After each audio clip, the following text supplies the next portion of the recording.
So what is up, guys? Welcome back to the More Nick Ackerman channel. In this episode, I want to talk about why I've come to really enjoy and love the Galaxy S25 Edge as a daily driving smartphone. So let me talk about the elephant in the room very beginning, just to begin this video so we can get on to the good stuff, because people do always talk about how this phone, just because of the battery, bad decision. Now, I understand where you're coming from, because phones like the OnePlus 13 and other Chinese phones, some of them do have these carbon batteries that are large and slim and also can provide long battery life. And I do agree with you. They probably should have went with something of that sort. But that doesn't take away from why I enjoy this product. I want to begin with the very first one, and it's the large screen for the lightweight. It's incredibly useful to have this big screen and have this this very featherweight feel. It almost feels, it's kind of hard to describe on camera because you would have to go get this in person to feel it out. But it feels like having a very small, like an iPhone mini or something very small like that with a very light weight. But it feels that light, but with a large screen. So to me, that is amazing, because we do get ourselves just this feel that never feels like you're lugging around this big brick in your pocket, kind of like it feels with a Ultra phone or a Max phone or something of that sort. So it's been enjoyable to keep in the pocket. It really has been.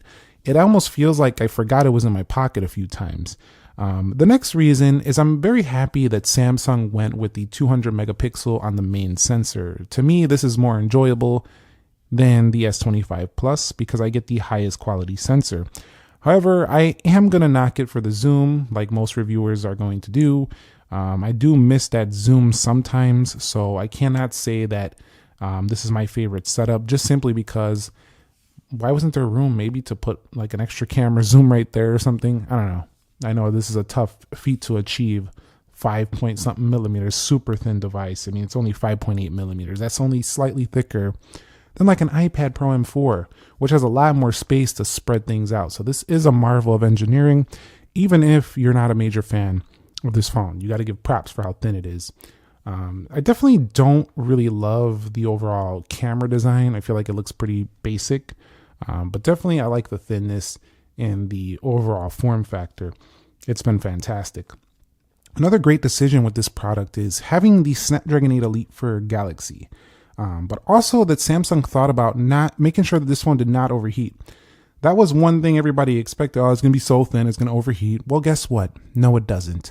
This phone never really gets too warm. It does under initial setup, but that's the same with all phones. I find that every phone, when you're first downloading everything for the first time, they can get a little warm because they're setting up the entire system.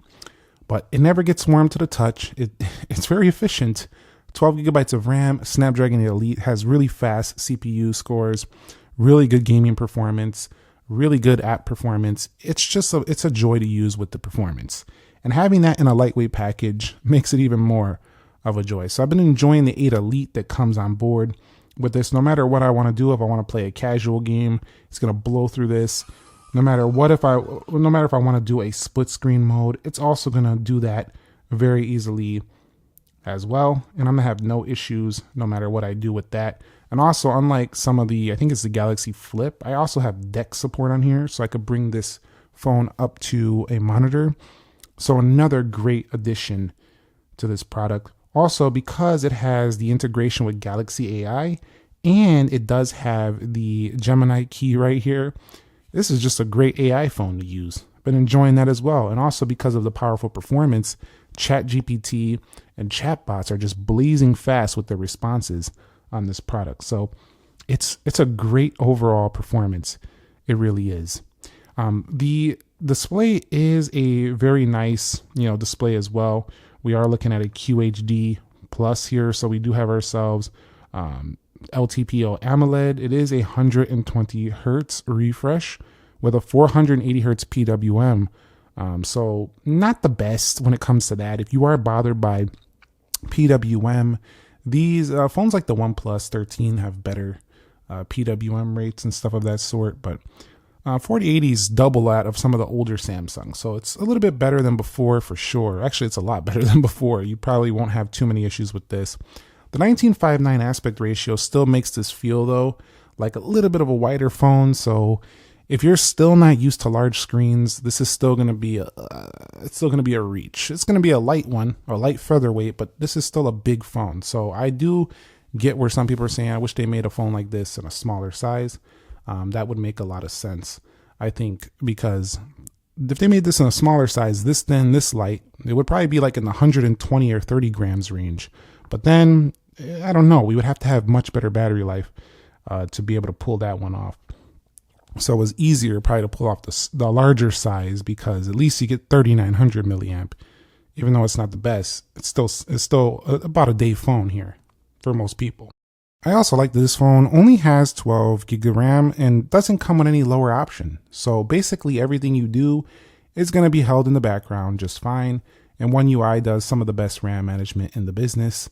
So definitely love that it comes with 12 GB of RAM. Now, I did get this on pre-order, so I did get the 512 gig for the price of the 256 gig. And I do think you're going to see that more often throughout the year as Samsung tries to offload this inventory. But definitely 512 GBs has been really good here for this phone. It's a lot of storage, but again, there's no SD card expansion like we used to have. I still miss that from the older Samsung days, but it's not here. The titanium build here on the edges also makes this feel premium for the most part, but the lighter weight doesn't give it that heft. So if you associate that heft with the Ultra line, you might not like this. If you like a more hefty piece of phone, you'll definitely think this is not your favorite. Also, the fingerprint sensor feels very accurate. It works very well day to day, so it feels just like the one on the Ultra, so I've been enjoying that as well. The shape also reminds me closer to the Ultra. It kind of has more of a rectangular look with just some curves at the edges, flat sides.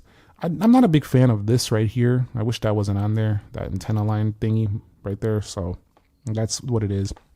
And also, I feel like the buttons are placed a little high on this phone. Yes, they're not super hard to reach for my big hand, but they're up there. So like if you have a smaller hand, look how much space there is to get to the buttons up here. Nothing actually puts their button like about down here on even like something like the Nothing Phone 3A, which is a very convenient spot to have the button. So that's pretty high up there. I would say not the highest I've seen, but definitely up there. Shockingly too, this one actually has some pretty good speakers too. So it sounds very good for the most part. So yeah, those are pretty much a lot of the things I've been enjoying. I also do like the ability to take this in the landscape, and it just works pretty well in most regards. So I've come to love these multiple features, and it really has made the S25 Edge feel like a very, very nice phone to use.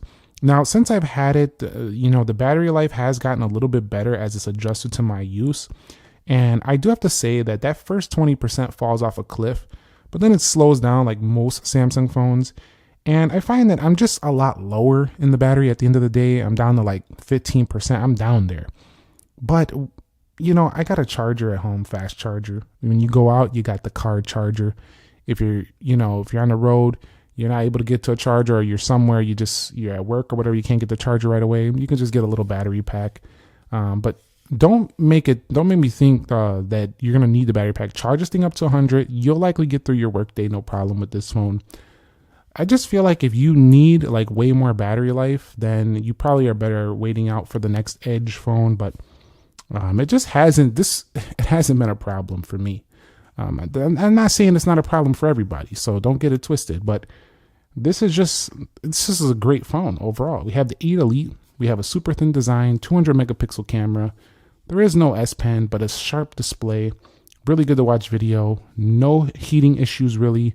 There's just not a lot wrong with it. It's just not appealing to a lot of people, I think, simply because the battery. That's the main issue here with this one for most folks. But I've come to love this phone, and I think for the right person, they're going to absolutely love that finally they have an option of a flagship smartphone with not the big brick feel in their pocket. So I do feel like these type of phones definitely have a place in the market for sure. They definitely do.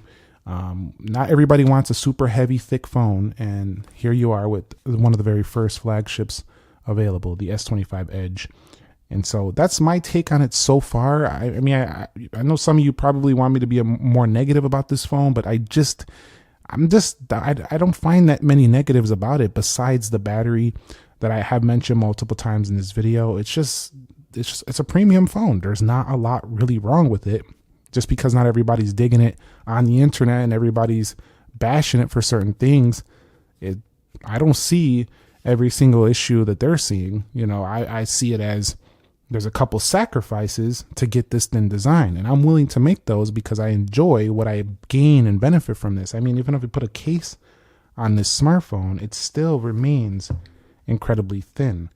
So it's been enjoyable.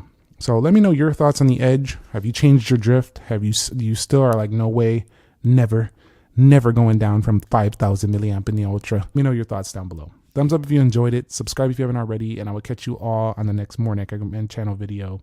Thank you very much for watching. Be sure to be well, and peace.